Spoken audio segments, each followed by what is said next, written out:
రాజుని పెళ్లి చేసుకుని వచ్చి రేఖకు ఊహించని షాక్ ఇచ్చిన ఇందుయే తన మరదలను తెలుసుకున్న రాజు. మరి ఇదంతా ఎలా జరగబోతుందో తెలుసుకోవాలనుకుంటే వీడియోని చివరి వరకు మిస్ కాకుండా చూసేయండి. రాజు ఇందు కలవాలని కోరుకునే వాళ్ళు మా వీడియోని లైక్ చేయడం మాత్రం మర్చిపోకండి. ఇక ఇందు అయితే మాత్రం తప్పనిసరి పరిస్థితిలో రేఖ గురించి స్టేజ్ మీద గొప్పగా చెప్తూ ఆస్తిని మొత్తం మా రేఖ ఆంటీ చేతిలోనే పెట్టబోతున్నాను. ఇంత చిన్న వయసులో నేను దుగ్గిరాల వారికి సంబంధించిన ఈ ఆస్తిని నేను కాపాడుకోలేను, అందుకనే మా రేఖ ఆంటీయే చూసుకుంటుంది అని చెప్పేసి చెప్తూ ఉండగానే అందరూ చూస్తూ అలా ఉండిపోతారు. ఇక రేఖ చాలా హ్యాపీగా ఫీల్ అవుతూ ఉంటుంది. ఇంకా ఆలస్యం ఎందుకు, ముహూర్తం దాటిపోతుంది, ఆ వేలిముద్ర కూడా చేయించుకుంటే అప్పుడు పని అయిపోతుంది కదా, అందుకనే ఆ వేలిముద్ర కూడా చేయించుకోవాలని అంటూ ఉండగానే ఈలోగా ఐశ్వర్య రాజ్కి సైగ చేస్తూ ఉంటుంది. రాజ్ అయితే ఇక చెప్తూ ఉంటాడు, నేను పని పూర్తి చేసేస్తున్నాను అని. ఈలోగానే అక్కడికి ఒక స్మోక్ ఎఫెక్ట్ అయితే రావడం జరుగుతుంది. దాంట్లో కాస్త మత్తు కలపడంతో అందరూ కూడా అక్కడ పడిపోవడం జరుగుతుంది. ఇక ఒక్కసారే హిందూని కిడ్నాప్ చేసి రాజు తీసుకుని వెళ్ళిపోతాడు అక్కడి నుంచి. రాజు ఎప్పుడైతే హిందూని తీసుకుని వెళ్ళిపోతాడో మత్తులోంచి పైకి లేచిన అందరూ కూడా అసలు హిందూ ఏమైంది, హిందూ ఎక్కడుందని చెప్పేసి వెతుక్కుంటూ ఉంటారు. అపర్ణ చాలా టెన్షన్ పడుతూ ఉంటుంది. హిందూ ఎక్కడికి వెళ్ళండి ఏంటని చెప్పేసి. హిందూ ఎక్కడికి వెళ్తుంది, ఇక్కడే ఉంటుంది, ఎందుకు అలా పెద్ద కంగారు పడిపోతున్నావేంటి, హిందూ హిందూ అంటూ. హిందూ ఏం మాయమైపోలేదురే, అదేదో చేసింది, అందుకే అందరం సంతకం పెట్టే చివరి నిమిషంలో ఇలా అయ్యింది. ఏంటి, హిందూ ఎక్కడుంది, నువ్వు చెప్పకపోతే ఇప్పుడు ఎలా ఉంటుందో నీ పరిస్థితి చూడని చెప్పేసి అపర్ణ అంటూ ఉండగానే, నా మనవరాల్ని నువ్వే ఏదో చేసావని నాకు డౌట్గా ఉంది, ఎవరు ఏం చేయలేదు, సంతకం చేయించుకోవాలని మేము చూస్తే చివరి నిమిషంలో తప్పించుకుని పారిపోయి పిచ్చి పిచ్చి వేషాలు వేస్తున్నారు అందరూ కలిసి, ముందు దాన్ని బయటకు రమ్మని చెప్పు అని చెప్పేసి అపర్ణతో అంటూ ఉండగానే, లేదు, ఇందుని ఎవరో కిడ్నాప్ చేసి తీసుకుని వెళ్ళడం నేను చూశాను అని చెప్పేసి ఐశ్వర్య అయితే ఏమీ తెలియనట్టుగా చెప్తూ ఉంటుంది.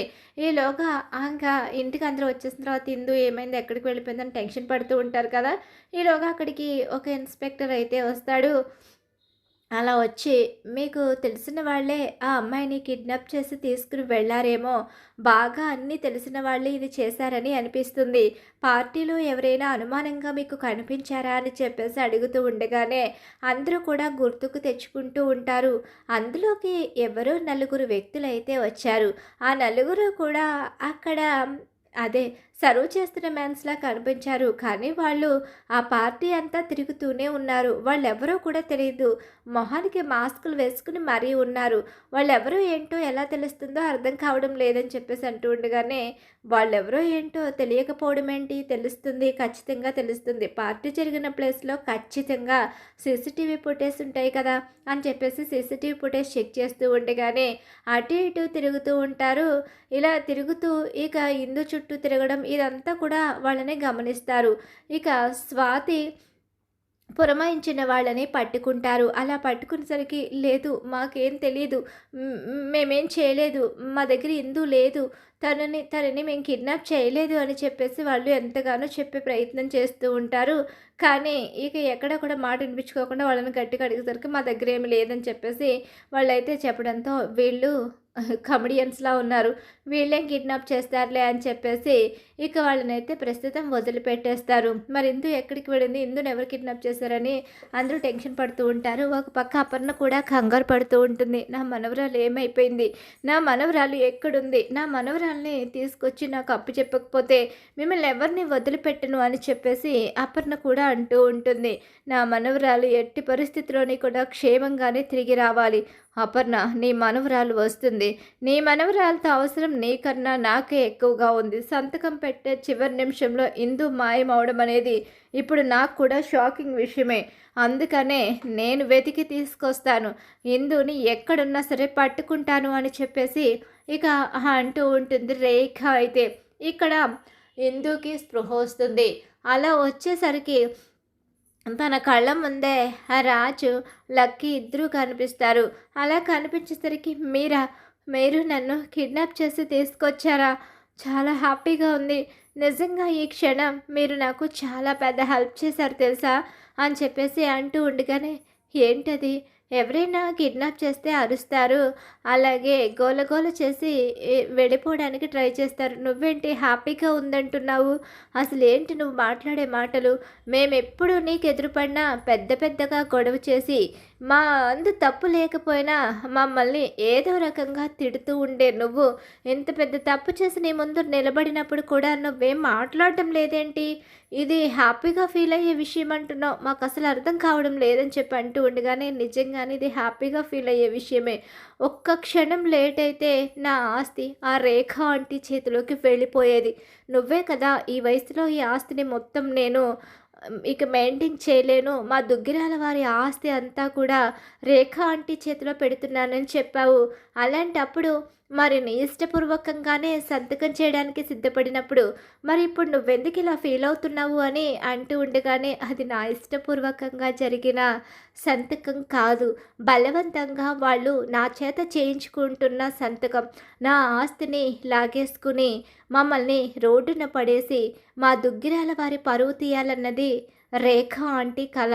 రేఖ ఆంటీ ఇన్నేళ్లగా నన్ను ఒక పని మనిషిలా అలాగే నన్ను ఎన్నో కష్టాలు పెట్టి మమ్మల్ని బాధ పెడుతూనే వచ్చింది. తాతయ్య నానమ్మల కోసం ఓర్చుకుంటూ ఇంతవరకు వచ్చాను. ఇప్పుడు ఈ ఆస్తిని వదులుకోవడం కూడా నాకు ఇష్టం లేదు. ఈ ఆస్తి దుగ్గిరాల వారికి సంబంధించింది మాత్రమే కాదు. ఈ ఆస్తికి సంబంధించిన స్వరాజ్ గ్రూప్ ఆఫ్ ఇండస్ట్రీ అనే ఒక పెద్ద కంపెనీ ఉంది మాకు. ఆ కంపెనీలో ఎంతోమంది ఎంప్లాయీస్ వర్క్ చేస్తూ ఉంటారు. ఆ ఎంప్లాయీస్ జీవితం అంతా కూడా ఇప్పుడు నాపైనే ఆధారపడి ఉంది. నేను చేసే ఒక్క సంతకం కారణంగా అందులో ఉన్న ఎంప్లాయీస్ మారిపోతారు. వాళ్ళ భవిష్యత్తులు నాశనం అయిపోతాయి. అలా ఎన్నో ట్రస్ట్లు అలాగే ఎన్నో రకాల కంపెనీలు ఉన్నాయి. వాటి ద్వారాగా ఎంతోమంది ఎంప్లాయీస్ అనేది ఆధారపడి బ్రతుకుతున్నారు. వాళ్ళ భవిష్యత్తు నాశనం కాకూడదని అలాగే మా అమ్మ నాన్నల కళ నెరవేర్చాలని చెప్పేసి ఎన్నోసార్లు మా నాన్నమ్మ చెప్తూ వచ్చింది. చిన్నతనంలోనే అమ్మా నాన్నలకు దూరమయ్యి వాళ్ళు ఎలా ఉంటారో కూడా తెలియని నేను నానమ్మ పెంపకంలో నానమ్మ భయపడుతూనే నన్ను చదివించి పెంచింది. నానమ్మ కోసం తాతయ్య కోసమే బ్రతుకుతున్నాను. వాళ్ళకి ఏదైనా అయితే తట్టుకుని బ్రతకడం కూడా నా వల్ల కాదు. అందుకే చివరి నిమిషంలో వాళ్ళని చంపేస్తానని రేఖ ఆంటీ బెదిరించడంతోనే నేను ఇలా చేయాల్సి వచ్చింది అని చెప్పేసి ఎందు చెప్తూ ఉంటే ఎందు చెప్పిన కథకి కనెక్ట్ అవుతారు. ఇదంతా నీ జీవితంలో జరిగిందా? అవును, నా జీవితంలోనే జరిగింది. పైకి కనిపించే నవ్వుతూ ఉండే ఇందు మాత్రమే మీకు తెలుసు. ఎన్నో కష్టాల్ని భరిస్తూ చిన్నతనంలోనే కన్నతండ్రి తల్లికి దూరమయ్యి ఎన్నో రకాల బాధలు భరించిన ఇందు గురించి మీకు తెలియదు. మీరు ఇప్పుడు నన్ను ఎందుకు కిడ్నాప్ చేశారో నాకు తెలియదు. మీకేం అవసరం ఉందో మిమ్మల్ని నన్ను ఎవరు కిడ్నాప్ చేయమన్నారో కూడా నాకు తెలియదు. మీ వల్ల నాకు హెల్పే జరిగింది. నేను మరోసారి ఎలర్ట్ అవ్వడానికి సంతకం చేయకుండా రేఖ ఆంటీకి బుద్ధి చెప్పడానికి మరో ఛాన్స్ అయితే నాకు వచ్చింది. ఆ ఛాన్స్ కోసమే లాస్ట్ మినిట్ వరకు ఎదురు చూశాను. ఆ దేవుడి దయ లేకపోతే మీరు చేసిన ఈ పని వల్ల నాకు ఎక్కడో చిన్న లక్ ఉండడం కారణంగానో ఇలా ఈరోజు నా ఆస్తిని నన్ను కూడా నా ఉనికిని మా నానమ్మ వాళ్ళ ఉనికిని కాపాడగలిగాను. మా అమ్మా నాన్నల కలని నెరవేర్చాలి. కూతురుగా వాళ్ళ ఆశయాలను ముందుకు తీసుకుని వెళ్ళాలి అంటే ఆస్తి కంపెనీ ఇవన్నీ కూడా నా చేతిలోనే ఉండాలి. అప్పుడే అనుకున్నది ఖచ్చితంగా చెయ్యగలను. నేను ఎప్పుడూ ఎవరిని ఎలాంటి మోసం చెయ్యను. మోసం చేయడం అనేది మా వంశంలోనే లేదు. మా వాళ్ళు అందరూ కూడా చాలా గొప్పగా అలాగే త్యాగాలు చేస్తూ ఎంతోమంది జీవితాలను నిలబెట్టేవారని ఎప్పటికప్పుడు నానమ్మ చెప్తూ ఉంటుంది. మా డాడీ వాళ్ళ తాతయ్య నానమ్మ సంపాదించిన ఆస్తి ఆయన ఎన్నో రకాలుగా ఎన్నో కంపెనీలు పెట్టి ఎన్నో విధాలుగా పేదలకు సహాయం చేస్తూ ఉండేవారంట. అదేవిధంగా తాతయ్య అలాగే మా డాడీ కూడా అంతే. అలా ముగ్గురు కూడా ఎంతో హెల్ప్ చేయడం, వీళ్ళకి తోడైన మా అమ్మ కూడా ఎప్పుడు ఎదుటి వాళ్లకు పెట్టడం గురించే తప్ప తన సంతోషం కోసం ఆలోచించదు. అలాంటి అమ్మా నాన్నల కడుపున పుట్టిన నేను అదృష్టవంతురాల్ని అనుకున్నాను. కానీ నా పరిస్థితి నాకు తోడు లేక ఇలా మారిపోయింది. ఇప్పుడు మీరు నన్ను అసలు ఎందుకు కిడ్నాప్ చేశారు? డబ్బు కోసమేనా? అవును. డబ్బు కోసం కాకపోతే నీ కథంతా వినడం కోసం చేశామనుకుంటున్నావా ఏంటి? సరే అయితే, ఆ డబ్బు కోసమే మీరు నన్ను కిడ్నాప్ చేశారు. అదే డబ్బు దానంతట అదే మీ దగ్గరకొస్తుంది. నువ్వు నన్ను పెళ్లి చేసుకుంటావా? నిజమే. నీకు నాకు ఎప్పుడు చూసినా గొడవ జరుగుతూనే ఉంది. కానీ ఇప్పుడు ఆస్తి కోసం నేను నిన్ను పెళ్లి చేసుకోవాలి అనుకుంటున్నాను. పెళ్లి చేసుకున్నా పర్వాలేదు, చేసుకున్నట్టు నటించినా పర్వాలేదు. ఆస్తి విషయంలో ఆస్తి నా చేతికి వస్తే నీకు కావలసినంత డబ్బు నేనిస్తాను. నువ్వు అతి ఆశపరుడివి కాదని, నువ్వు మంచివాడివని నిన్ను చూస్తుంటే ఏదో దగ్గర బంధువుని చూసిన ఫీలింగ్ కలుగుతుంది. నీతో గొడవ పడిన ప్రతిసారి కూడా నా వాళ్ళతో నేను గొడవ పడినట్టు అనిపిస్తుంది. ఇది ఒక చిలిపి గొడవలా అనిపిస్తుంది కానీ సీరియస్గా గొడవ పడినట్టు అనిపించలేదు. నా మనిషితోనే నేను గొడవ పడుతున్నాను అనుకున్నాను. కానీ నీకు నాకు మధ్య ఉన్న బంధం ఏంటో నాకు తెలియదు. నన్ను పెళ్లి చేసుకుంటే కోట్ల ఆస్తి వస్తుంది. ఆ ఆస్తిలో నీకు నేను కొంత డబ్బుని ఇస్తాను. ఆ డబ్బుతో నీకేదైనా సమస్యలు ఉంటే తీర్చుకోవచ్చు. జీవితంలో నాకు తోడుండాలని అనిపిస్తే నాపై నీకు ఇష్టం కలిగిన, నీపై నాకు ఇష్టం కలిగిన మన బంధం నిలబడుతుంది. ఒకరి మీద ఒకరికి ఇష్టం కలగకపోతే, ఎప్పుడూ ఇలానే ఉండిపోతే మన బంధం అనేది అక్కడితో ముగిసిపోతుంది. కానీ రేఖ ఆంటీకి బుద్ధి చెప్పాలి అంటే నేను ఇప్పుడు ఈ స్టెప్ తీసుకోక తప్పదు. ఒంటరిగా వెళ్ళి గెలవడం కన్నా జంటగా వెళ్ళి రేఖ ఆంటీపై గెలిస్తే అప్పుడు రేఖ ఆంటీకి కూడా నాకంటూ ఒక తోడు ఉందని, మనం తనని ఎదిరించి నిలబడగలమని ఇక తనకి అర్థమవుతుంది. అప్పుడే తను సైలెంట్ అవ్వగలదు. లేకపోతే తాతయ్య నానమ్మలను ఏదో ఒకటి చేయడానికి ప్రయత్నిస్తుంది. అలాంటప్పుడు వాళ్ళ జీవితాన్ని పణంగా పెట్టి నేనేం చేయలేను, నాకు ఈ ఒక్క సహాయం చేస్తే డబ్బుకు డబ్బు వస్తుంది, ఒక కుటుంబాన్ని, ఒక పెద్ద కుటుంబాన్ని, ఆ కుటుంబంపై ఆధారపడి ఉన్న ఎంతోమంది ఎంప్లాయీస్ని మీరు నిలబెట్టిన వాళ్ళు అవుతారని చెప్పేసి ఇక అనుకోకుండానే జరిగిన సిచ్యువేషన్లో రాజుని పెళ్లి చేసుకోమని అడుగుతుంది. హలో, నీకు చాలా బంపర్ ఆఫర్ వచ్చిందిరా. కోటీశ్వరరాలు, కోట్లు ఉన్న కోటీశ్వరరాలు నిన్ను ఏరికోరి పెళ్లి చేసుకుంటాను అంటుంది. నువ్వు కలలు కన్న ప్రపంచాన్ని నీకు ఇస్తాను అంటుంది. నువ్వు కూడా అదే కదా అనుకున్నావు. మనము ఇలా చిల్లర దొంగతనాలు చేస్తూ ఎంతకాలం ఉండిపోతాం? పెళ్లి చేసుకుంటే కోటీశ్వరుడు అవుతావు. ఇష్టపడితే ఒక మంచి భార్య నీకు దక్కింది అవుతుంది. అప్పుడు ఇక డబ్బు కోసం అక్కడ ఇక్కడ వెతకాల్సిన అవసరం కూడా ఉండదు కదా. ఒకవేళ ఆ రేఖ తోక జాడిస్తే రేఖకు నువ్వెలాగో బుద్ధి చెప్తావు కదా. ముందు ఆస్తి ఇందు చేతికి వస్తే ఆ తర్వాత నీకు హ్యాపీ, ఆ కుటుంబము సంతోషంగా ఉంటుంది. పైగా కుటుంబం మీద ఎన్నో కుటుంబాలు ఆధారపడి ఉన్నాయి అంటున్నారు కాబట్టి వాళ్ళకి కూడా ఒక మంచి భవిష్యత్తు ఇచ్చిన వాడివి అవుతావు కదరా. కోరుకున్న జీవితం కళ్ళ ముందు కనిపిస్తుంటే సైలెంట్గా ఉండిపోయావేంటి అని చెప్పేసి అంటూ ఉండగానే, లేదు, నేను ఇందుని పెళ్లి చేసుకోవడానికి రెడీగానే ఉన్నాను. అలా అని కోట్ల కోసమో తను ఆశ చూపించిందనో కాదు, నేను పెళ్లి చేసుకోవడానికి సిద్ధంగా ఉన్నది ఇందుకి హెల్ప్ చేయడం కోసం. ఇందు కథ విన్న తర్వాత ఎక్కడో నా కథని నేనే విన్నట్టుగా అనిపిస్తుంది. నేను ఎక్కడో నా చిన్నతనంలో ఈ కథని అంతా దగ్గరుండి చూసిన వాడిలా అనిపిస్తుంది. చూద్దాం ఏ కథ ఎటువైపు తిరగబోతుందో, మా గమ్యం ఎటువైపో తెలియదు. కానీ ఇప్పుడు నేనైతే ఇందు మెడలో తాళి కట్టడానికి సిద్ధంగా ఉన్నాను అని చెప్తాడు. అక్కడికక్కడే పెళ్లిదండలు, తాళిబొట్టు అన్నీ ఏర్పాటు చేసేస్తాడు లక్కీ. అలా ఏర్పాటు చేసి రాజు చేత ఇందు మెడలో తాళి కట్టించేస్తాడు. అలా ఇందు రాజుని పెళ్లి చేసుకుంటుంది. ఇక్కడ చూస్తే ఇందు ఏమైపోయింది, ఇందు ఎక్కడుంది, ఎక్కడ దొరకడం లేదు. ఇప్పుడు ఇందుని ఎలా కాపాడాలి అనుకుంటూ ఉండగానే ఏంటి ఈ కిడ్నాప్ చేసిన వాళ్ళు ఒక్క కాల్ కూడా చేయడం లేదు. వీళ్ళు కాల్ చేస్తేనే కదా నేను అనుకున్న ప్లాన్ వర్కౌట్ అయ్యి నా చేతికి డబ్బు వస్తుంది. కానీ వీళ్ళు కాల్ చేయకుండా అప్పటి నుంచి సైలెంట్గానే ఉండిపోయారేంటి అని చెప్పి అనుకుంటూ ఐశ్వర్య అయితే ఫోన్ చేస్తుంది రాజ్కి ఫోన్ చేసేసరికి రాజ్ అయితే ఫోన్ లిఫ్ట్ చేయకుండా సైలెంట్గా ఉండిపోతాడు. ఏంటి ఐశ్వర్య ఫోన్ చేసిందా అంటే ఐశ్వర్య నిన్ను కిడ్నాప్ చేయమంది అని నీకు తెలుసా? అవును తెలుసు. ఐశ్వర్య ఇలాంటి పనులు చేస్తుంది. మిగిలిన వాళ్ళు ఎవరూ కూడా ఇలాంటి పని చేయరు. ఆంటీ ఉంది అంటే నేను సంతకం చేయడం ఇంపార్టెంట్ కాబట్టి నన్ను కిడ్నాప్ చేయించే పనులు చేయదు.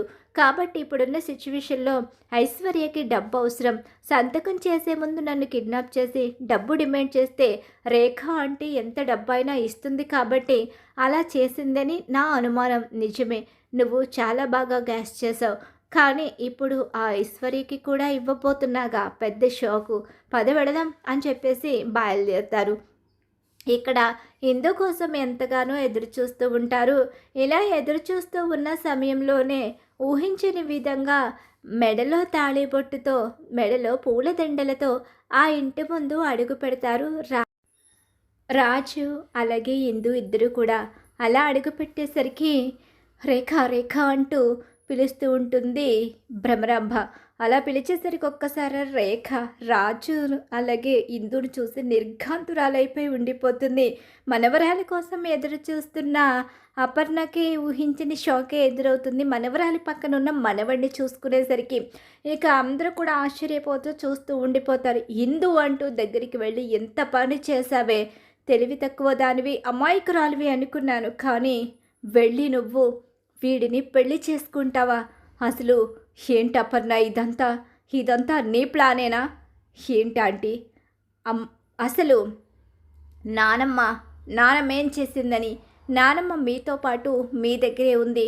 నేను అక్కడి నుంచి సడన్గా కిడ్నాప్ అయ్యాను. కానీ పెళ్లి చేసుకోవాలనే ఆలోచన కూడా నాదే. పెళ్లి చేసుకున్నాను. నా బలం ఇప్పుడు నా భర్త. ఇన్ని రోజులు ఒక పని మనిషిగా, అలాగే ఈ ఇంట్లో బానిస బ్రతికాను.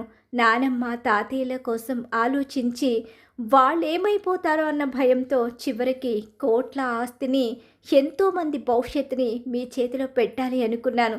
ఆస్తి నాకు ముఖ్యం కాదు, ఇప్పటికీ అదే మాట చెప్తున్నాను. కానీ మేము కట్టించిన కంపెనీలు, ట్రస్ట్లు, వీటన్నిటి మీద ఎంతోమంది ఆధారపడి ఉన్నారు. వాళ్ళ భవిష్యత్తులు మీ చేతుల్లో పెట్టి చేతులు దులుపుకుని వెళ్ళిపోలేను. మా అమ్మా నాన్నల కలను నెరవేర్చిన తర్వాతే నేను ఏదైనా చేయగలను. అమ్మా నాన్నల ఆశయాల్ని చెరిపేసి నేను నా ఆశయాలని వదులుకుని మీ చేతిలో ఆస్తి పెట్టి సైలెంట్గా నేను వెళ్ళిపోవడం కుదరదు. ఏంటి, నువ్వు ఆస్తి నా చేతికివ్వా? వీడొస్తే వీడేమైనా నన్ను చంపేస్తాడా? వీడిని చంపేసి నీ బలమని తెచ్చుకున్న వీడి అడ్డు తొలగించి మరీ నేను నీ చేత సంతకం చేయించుకుంటాను, ఏమనుకుంటున్నావు అని చెప్పనేసరికి ఒక్కసారి చేయి పట్టుకున్న రాజు, ఏంటి చంపేస్తావా? చంపేయడం అంటే అంత తేలిక అనుకుంటున్నావా నువ్వు? నా జోలికి వస్తే ఎలా ఉంటుందో కేవలం కటౌట్ చూసి మోసపోకు. నేను బరిలో దిగితే నువ్వు ఒక్క క్షణం కూడా ఇక్కడ నిలబడలేవు. ఈ ఇంట్లోంచి బయటకు గెంటేయడం ఒక్క క్షణం పట్టదు. కానీ ఇందు మిమ్మల్ని బయటికి గెంటడం ఇష్టం లేదని చెప్పింది కాబట్టి ఇంతసేపు మీరు మాట్లాడుతున్న మౌనంగా భరించాను. ఇక నుంచి మేం చెప్పినట్టు మీరు వినడమే తప్ప మీరు చెప్పినట్టు మేము వినాలి అంటే గడప అవతల ఉండి అక్కడి నుంచి మాట్లాడండి. ఇంట్లో ఉండడానికి వీలు లేదు అని చెప్పేసరికి మనవడ చాలా సంతోషంగా ఉందిరా. నాకు అనుకుంటూనే ఉన్నాను నువ్వు బ్రతికి ఉన్నావని. కానీ నువ్వెక్కడున్నావో తెలియక బాధపడ్డాను. కానీ నువ్వు బ్రతికే ఉన్నావు. నా మనవరాలు, అదే నీ మరదలు హిందూకి తోడుగా వచ్చావు. చాలా సంతోషంగా ఉంది. ఏంటిదంతా? అవును, హిందూ ఎవరూ కాదు, నీ మరదలు. నువ్వు నా కూతురు కొడుకువి. అచ్చం నా కొడుకు రాజులా, నీ మేనమామ రాజులాగే ఉన్నావురా. రాజు నీలాగే ఉండేవాడు అని చెప్పి అపర్ణ చెప్పడంతో ఇక తన వాళ్ళ ఇంటికే తను వచ్చానని, తన వాళ్ళ కష్టాన్ని తీర్చడాకే ఆ ఇంట్లో అడుగు పెట్టానన్న విషయం తెలుస్తుంది. గతం గుర్తుకు రాకపోయినా ప్రస్తుతానికి రాజుకైతే రాజు ఇచ్చిన షాక్తో ఆస్తిని తన చేజిక్కించుకోవాలి అనుకున్న రేఖ కళ ఆవిరైపోతుంది. ఆ ఇంట్లో పెత్తనం చేస్తూ ఇందుని సాధించుకు తింటూ అపర్ణని బాధ పెడుతూ తనుదే పై చెయ్యి అనుకుంటూ గెలవాలి అని చూసిన భ్రమరాంబకి కూడా చాలా పెద్ద షాకే ఎదురవుతుంది. అయిపోయింది భ్రమరాంబ, ఇక నీ జీవితం సర్వనాశనం అయిపోయింది. ఈ ఇంటి పని మనిషి క్యారెక్టర్కైనా పని చేస్తావో లేదో చూసుకో అని చెప్పేసి పక్క నుండి శేషు అంటూ ఉంటాడు. ఇక అక్క చాలా పెద్ద షాక్ ఇచ్చింది. ఇక నుంచి అక్క ఆడుకుంటుంది అని చెప్పి అనుకుంటూ ఉంటుంది స్వాతి. ఐశ్వర్య కూడా నిలబడి నిర్ఘాంతురాలైపోయి ఉండిపోతుంది. రాజు అలాగే ఇందు పెళ్లి చేసుకుని రావడంతో మరి ఖచ్చితంగా రాబోయే కథలో ఇలా అయితే జరిగిపోతుంది. ఇలానే జరగాలని మీరు కోరుకుంటున్నారా? ఇందు రాజు కలవాలని కోరుకునే ప్రతి ఒక్క